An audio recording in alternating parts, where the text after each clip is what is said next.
What you just said is something I never heard before. Of course, we know that everybody on social media is just showing the best life, the best moments of their life. So it's always a fair comparison to them. But what you just said was that all the rich people are actually not showing the stuff. So the richest of the richest. We're not talking about the ones that making good money. We're talking about Mark Zuckerberg, all of them. They're not showing their lifestyle. They're talking about AI.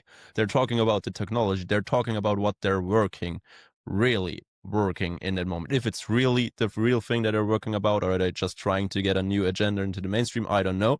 But they're not showing off all the time. And that's something I never realized before. That's something I never watched out for, and now that you said it, it makes a lot of sense, and it dismantles the whole thing of those best moments and the fake moments.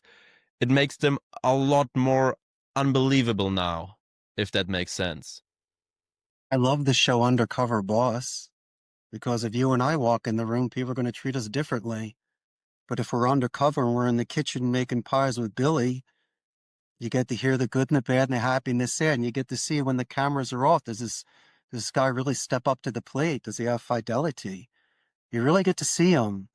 And then at the end of the show, they always promote that one person, and of course they promote that one person. That person is true. They're consistent. They're not faking it. So I feel bad for some people that have friends because of social climbing. And trust me, I understand it, where they dress and act a certain way. And that's fine. That's their decision. But deep down inside, they'd rather have chocolate than strawberry in their ice cream.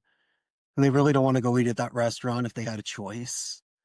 They just follow along just to have company or to be accepted. There's nothing wrong with being in the wild card. Every group of people has that one individual that's eccentric. It shakes things up a bit. Or as they say in the old king's court, you have the joker, the individual that has the power to speak the truth and not get in trouble for it in front of the king.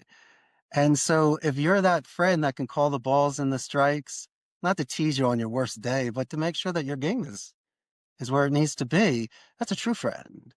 And that's the sort of opinion that you'll trust because they'll, as I mentioned, call the good times and also pull you aside and let you know they're straighten your tie before the big meeting, champ. And then they really got your back. How do you find them? And They so not find you. everybody can do an undercover boss or an undercover friend episode.